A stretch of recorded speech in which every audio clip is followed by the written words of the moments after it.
Nos anos 90, aconteceu uma mudança na educação brasileira.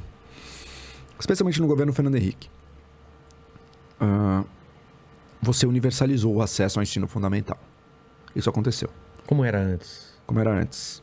O Brasil era um país... Voltando mais tempo do que você. Pega nos 70. O Brasil era um país de maioria analfabeta. Que não tinha... a grande parte da população, que morava inclusive na zona rural... Sim. Nem ia pra escola, ou ia 1 ano, 2 anos. Quantas pessoas mais velhas não conhecem fizeram alguns anos de estudo e saíram? Né? Meu avô, por exemplo. O normal era não ter o acesso. Existia a escola pública. A escola pública tinha uma certa qualidade. Mesmo hoje em dia existem escolas públicas de diferentes qualidades. Não é tudo com lixo, não. Isso não é verdade. Existem boas ainda. Mas a escola pública tinha uma certa qualidade média, provavelmente maior. Mas quem frequentava a escola pública? Principalmente uma classe média baixa. A elite não estava na escola pública, mas uma classe média baixa ia e botava seu filho na escola pública. E era boa, a escola pública tinha uma qualidade. Agora, ela não estava chegando a todos. Ao longo dos anos 90 se expandiu. Ela tinha geográfico, social, e tinha menos escolas. Expandiu-se muito. O Brasil conseguiu colocar as crianças... O ensino médio ainda é problema, mas colocou as crianças do fundamental dentro da escola. Nos anos 90. Tá. Início dos 2000. A qualidade média é baixa. É bastante baixa. Criou-se esse novo desafio. Vamos elevar a qualidade disso. Tá? E o acesso ao ensino médio também não foi garantido, não. Muita gente sai do fim do ensino fundamental. Mas conseguiu-se esse primeiro passo. Então, eu acho que muitas vezes a memória de que a escola pública era melhor, sim, ela é verdadeira. Mas ela não leva em conta a quantidade de pessoas que estava fora dessa escola pública de qualidade. Era muita gente. Apesar que eu sendo de São Bernardo... E ainda é um lugar que, pô... É isso que eu ia falar. Classe baixa e classe média. Tava todo mundo misturado tava lá. Todo mundo indo na escola. Já era um lugar melhor. É que o Brasil não é só... O Brasil não é só a grande São Paulo. Exatamente. Tá? E expandiu-se muito. Em São Paulo, você vai encontrar escolas públicas ainda, pô, com uma certa qualidade. Não é tudo um lixo também. Eu discordo de quem vai dizer isso. Tem diferentes realidades no Brasil. Tá? O que você teve foi uma expansão do acesso com uma queda da qualidade média. Inegável. Nos anos PT, você teve uma expansão do acesso ao ensino superior.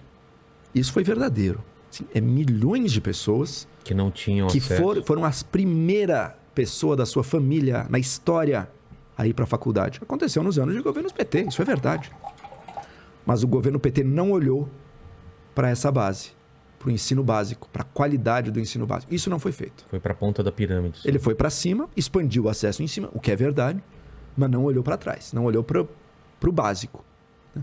Para o ensino fundamental, para o ensino médio, que continuou com esse grau muito ruim de qualidade. Não vamos dourar a pílula.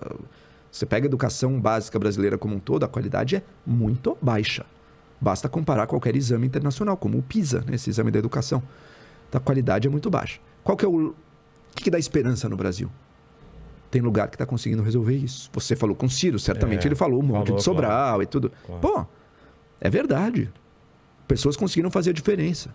Falta um líder nacional com a determinação. E não é só lá. Tem experiências no Piauí, tem experiências em Pernambuco, do ensino integral, por exemplo.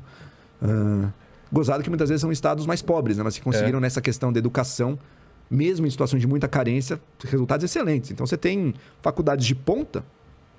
Não lembro se era o IME, o INPE, não lembro. O INPA, enfim, esqueci qual que era o instituto. Mas que de ponta no ensino superior, que recebe alunos, assim, um monte de alunos do Ceará, por exemplo. Você, pô, que surpresa, né? Não, porque tem boas experiências de educação básica ali. Um diretor comprometido, participação das famílias. Falta alguém, falta um líder que consiga pegar essas experiências brasileiras que funcionam. Não precisa copiar o colégio da Coreia, do Japão, que tem enormes méritos, mas deve ter um lado também que é difícil pra gente na nossa cultura. Mas não, pega as experiências brasileiras que funcionam e transformar isso na sua prioridade. Como é que a gente leva isso para o Brasil? É um dos grandes desafios. Será que é fácil? Basta vontade política? Imagino que não. Imagino que vai ter 1 milhão de desafios. Mas eu também acredito que dá para fazer. Porque, pô, se lugares tão carentes conseguiram... Como é que como São Paulo? São Paulo é um estado que nas últimas décadas tem resultados muito bons em muitas áreas. Segurança pública, pô, Chegou a ser mais seguro que Miami aqui. Não sei como é que está agora, mas há poucos anos atrás era. Economia, infraestrutura, tudo em São Paulo funciona melhor. Mas nessa educação, ensino superior bom, mas nessa parte da educação básica, São Paulo não é uma estrela, não. Por que aqui a gente não consegue? Eu acho que falta um líder nacional que leve essa bandeira como uma das suas prioridades assim, centrais. Vamos ver quem se habilita. Esse que está aí, com certeza não é esse. Exatamente. E aí a gente vem pro Paulo Freire, né? Que é tão combatido por essa direita, né? Que está no poder. E o que isso tem de verdade e o que não dele ter levado a educação para esses níveis? Primeiro ponto. Primeiro que eu nunca li uma obra do Paulo Freire. Eu não sou a pessoa para você conversar para eu te dizer o que ele pensava ou não. Mas eu posso dizer com certeza uma coisa. Não foi ele e nem nenhum outro intelectual o responsável pela situação que a gente vive. A situação que a gente vive é de carência básica dos recursos mais elementares. Do recurso, por exemplo, de ensinar um professor a dar a ele as condições de dar uma aula com começo, meio e fim. Então, o Paulo Freire, educação esquerdista, doutrinação. Quem dera o problema da educação fosse que as crianças estão lendo Marx e Lenin na sala de aula. Nível de preocupação. Quem dera a criançada estivesse conseguindo ler Marx e Lenin na sala de... Marx e Lenin errou um monte de coisa, tá? Não estou defendendo, mas quem dera fosse isso. O problema é que estão saindo sem saber ler. Mas é o método Paulo Freire. O método Paulo Freire, isso eu sei, é um método de alfabetização de adultos. O que acontece nas escolas básicas do Brasil não é isso, das crianças não é isso. Um lado eu acredito que possa ser. Falta pragmatismo na formação de professores no Brasil. Falta mais realidade da sala de aula. O que você faz, o que você não faz, que metodologia funciona, qual não funciona. Ok, isso eu concordo. Mas falta também recursos. A escola funciona num nível de precariedade total. O professor se encontra numa situação em que ele é uma das profissões mais estressantes que existe, é ser professor numa escola brasileira, ainda mais numa escola pública.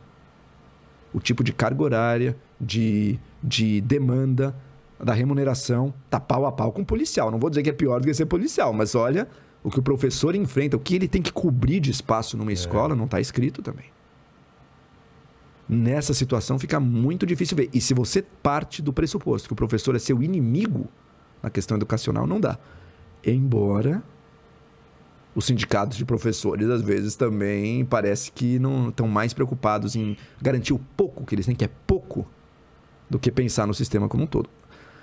Enfim, eu estou falando para dizer, a resposta não é simples, mas com certeza Paulo Freire não é um bicho papão intelectual, nem Paulo Freire, nem Olavo de Carvalho, nem quem você quiser, não são os culpados pelo fracasso da educação brasileira, não está aí.